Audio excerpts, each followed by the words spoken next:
Ei, pessoal, bom dia. Meu nome é Lívia Maria e juntamente com minhas colegas Ana Cláudia, Giovana, Milene, Fabiana e Tailane, nós vamos abordar sobre as alterações dentárias que afetam o desenvolvimento normal da dentição.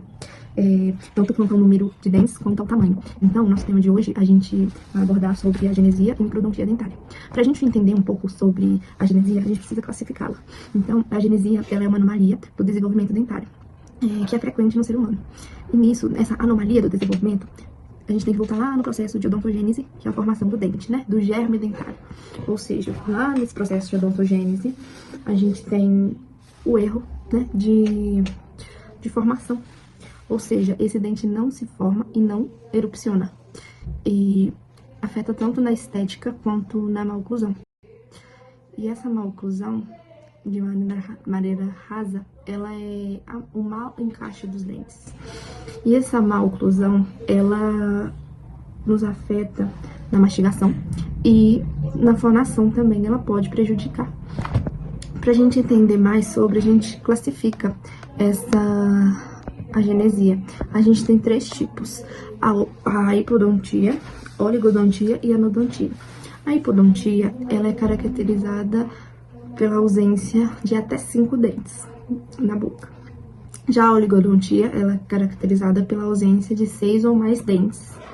E a anodontia é a ausência total de todos os dentes. A anodontia, ela é mais rara de se acontecer. Já a hipodontia, ela é a mais comum. Tanto é que os dentes mais afetados pela agenesia são os incisivos laterais superiores.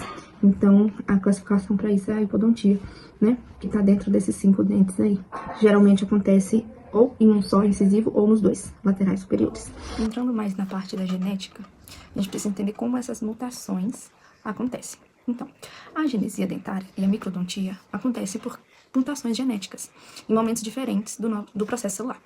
Essas mutações, alterações, podem surgir durante a replicação do DNA, quando acontece um erro na cópia do material genético, que eles atingem os genes como o MSX1, PAX9, AXN2 e EDA.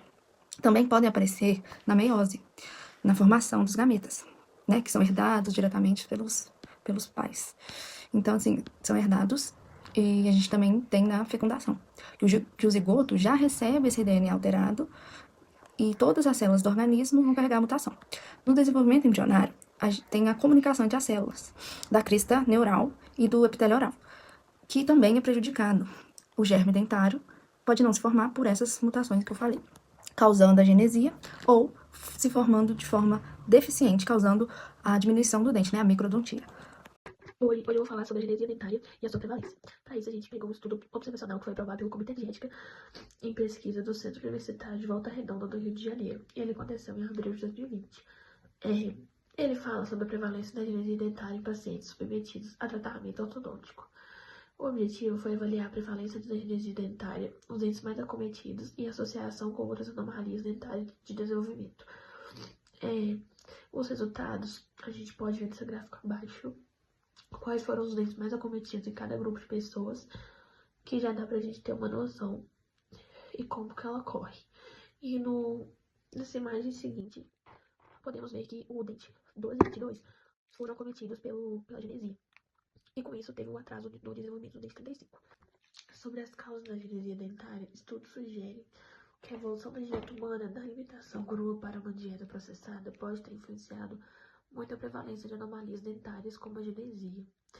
Além disso, a modernização da indústria alimentícia, caracterizada pelo aumento do consumo de alimentos processados e ricos em açúcar, também é correlacionada ao aumento de problemas de saúde bucal, incluindo a genesia.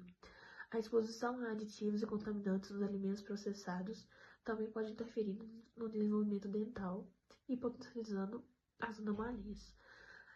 Assim, a interação entre fatores evolutivos e mudanças na dieta moderna revela a complexidade da agenesia dentária e suas implicações para a saúde bucal. Como acontece a agenesia dentária? A agenesia pode acontecer de várias formas: genética, fatores ambientais durante a gravidez que causam impacto no desenvolvimento embrionário, complicações médicas, etc. A condição pode passar geneticamente de pais para filhos. Se um dos pais tem, a grande chance de que a criança também tenha. Existem vários fatores que estão associados à genesia dentária. A herança pode seguir padrões complexos, fatores ambientais durante a gravidez, como exposição a toxinas ou substâncias nocivas, infecções virais ou medicamentos podem influenciar o desenvolvimento dos dentes. Durante o desenvolvimento embrionário, várias etapas críticas ocorrem para a formação dos dentes. Interrupções desse processo podem levar à ausência dos dentes ou desenvolvimento inadequado. O processo normal de formação dentária começa ainda na gestação, aproximadamente entre a sexta e a oitava semana de vida uterina. Nesta fase, o epitélio oral se espessa de forma chamada lame dentário, que é uma faixa de tecido responsável por dar origem aos germes dentários. Esses germes passam por várias etapas de desenvolvimento até resultarem nos dentes tecidos e, posteriormente, nos permanentes. A ausência, né, congênita do dente, ela pode gerar 3 grandes tipos de consequências. Que a primeira é o impacto psicossocial e emocional, que pode afetar a autoestima, a interação social, o bem-estar, principalmente afeta muito os jovens, né? O outro fator também são os prejuízos funcionais, já que a falta, né, de um dente, ele compromete muito a mastigação e aí ele altera também o padrão de erupção. Uma das consequências também é a alteração oclusal e estrutural, que vai incluir a erupção excessiva de dentes antagonistas, sobremordida, atraso eruptivo, né? Deficiência do desenvolvimento ósseo alveolar e modificações faciais, como retrusão ou perfis côncavos. Agora, vamos para a parte dos tratamentos, né? É extremamente crucial, né, apontar que o tratamento ele vai exigir uma avaliação completa. E aí ele tem que ser considerado ali, né, na avaliação com o dentista, a idade do paciente, a saúde como um todo, expectativas do paciente e posições dos dentes presentes na boca mesmo, tá? Então, assim, será primordial, fundamental, o monitoramento clínico e radiográfico, né? Para a gente poder acompanhar o paciente, para poder fazer um diagnóstico preciso e oportuno. Já as opções terapêuticas, né? Ela vai vir de um jeito que pode ser funcionar da seguinte forma: ortodontia, por prótese e até em alguns casos o lado mais medicina, né? E tem situações de indivíduos, né, que são mais graves.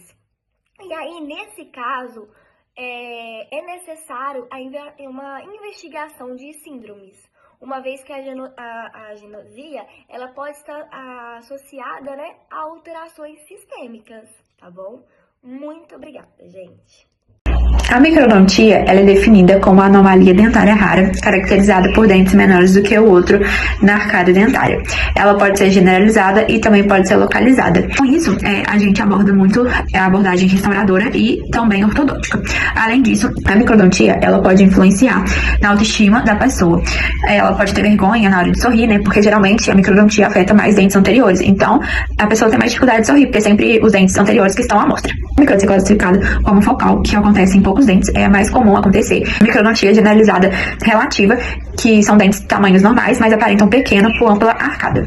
E também microdontia generalizada verdadeira, que todos os dentes são pequenos da arcada. Algumas causas podem ser genética, predisposição hereditária, que pode ocorrer isoladamente, pode acontecer em casos onde alguém da família tem microdontia, então isso pode passar para outras gerações, e também pode ser casos que não tenha ninguém da família com microdontia e a pessoa possa ter. E também causas associadas a síndromes dos distúrbios sistêmicos. A microdontia ela é encontrada em várias condições sindrômicas, por exemplo, pacientes que têm síndrome de Down. Os dentes geralmente são pequenos e cônicos, e também síndrome de Williams, que o formato do dente é atípico, e alterações odontogênicas imperfeitas, como fusão dentária incompleta, que pode resultar em coroas de dentes menores, e também geminação incompleta, que um dente não se desenvolve completamente. A microdontia pode se manifestar de forma isolada ou como um sinal auxiliador de diagnóstico para condições sistêmicas ou genéticas. Pode estar relacionada a alterações hormonais, como hipopituitarismo, que é uma deficiência caracterizada pela produção insuficiente de hormônios pela hipófise, afetando o processo de odontogênese. Pode estar relacionada também a fatores genéticos, como a displasia ectodérmica, que é um conjunto de doenças genéticas que acometem derivados do ectoderma, como cabelos, unhas, pele e dente.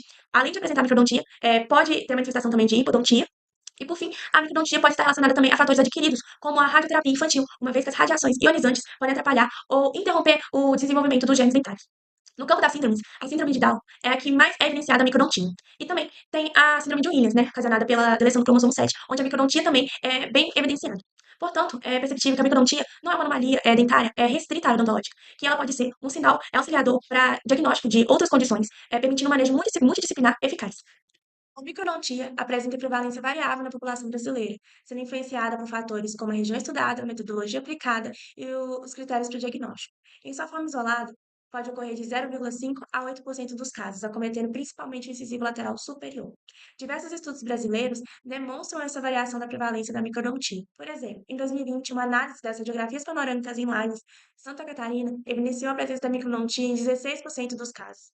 Já o levantamento feito pela Universidade Federal de Alfenas, Minas Gerais, sobre anomalias dentárias presentes na população de Rio Verde, Goiás, evidenciou a presença de microdontia em 30,07% das amostras. E, por fim, um estudo realizado em Uberlândia, Minas Gerais, em 2006, constou apenas a presença de microdontia em 2,81% das amostras.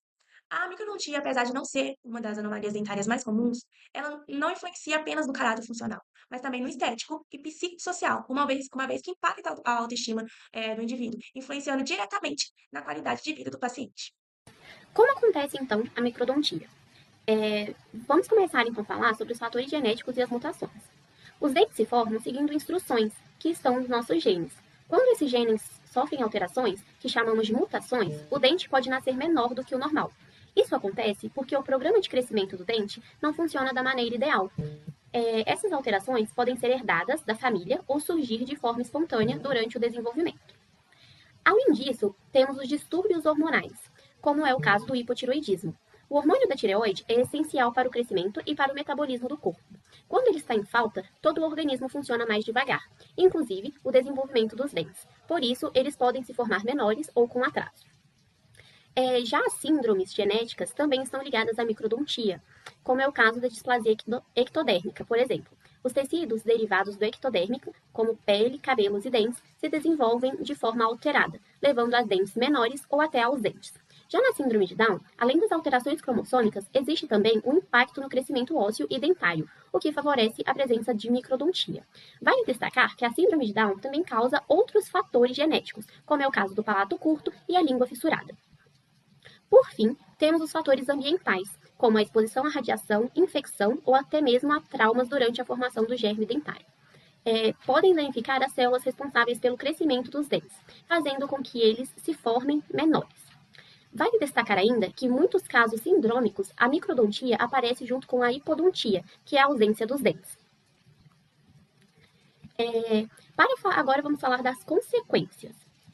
Do ponto de vista funcional, ela pode causar a maloclusão e dificuldade mastigatória. Esteticamente, o impacto é ainda mais visível quando os dentes anteriores são menores, prejudicando o sorriso e a harmonia facial. Essas alterações estéticas podem gerar desconforto psicológico e até a redução da autoestima, já que muitas pessoas ficam inseguras com a aparência dos dentes. Outro efeito comum é a formação de diastemas, ou seja, espaços entre os dentes, porque eles ocupam menos espaço na arcada. E além disso, a microdontia favorece o acúmulo de placa bacteriana, aumentando o risco de cáries e doenças periodontais. O tratamento da microdontia vai depender da gravidade do caso e do impacto que ela causa na vida do paciente. Em casos leves, muitas vezes é suficiente apenas o acompanhamento odontológico, sem necessidade de intervenção. Quando há um impacto estético maior, podemos realizar a reabilitação com restaurações em resinas, facetas de porcelana, coroas protéticas ou até o tratamento ortodôntico para o fechamento de espaços. Já em casos mais severos, onde a alteração é mais significativa, o tratamento geralmente envolve a combinação de prótese com ortodontia para devolver tanto a função mastigatória quanto a função estética. Para fechar com chave de ouro, olha só, a agenesia e a microdontia, elas são alterações dos dentes que têm origem genética e podem impactar tanto na parte clínica quanto na autoestima da pessoa. E sabe o que é o mais legal? É que quando a gente entende dessas alterações, a gente vê como a genética e a odontologia, elas andam juntas. Se a gente conseguir, né, identificar cedo e planejar bem o tratamento, dá pra melhorar não só a função estética, mas também a confiança e a qualidade da vida do paciente. Ou seja, não é só sobre dente, é sobre cuidar de cada paciente, né, de cada pessoa, de forma única e, o mais importante, que é humanizada, né, de forma humanizada.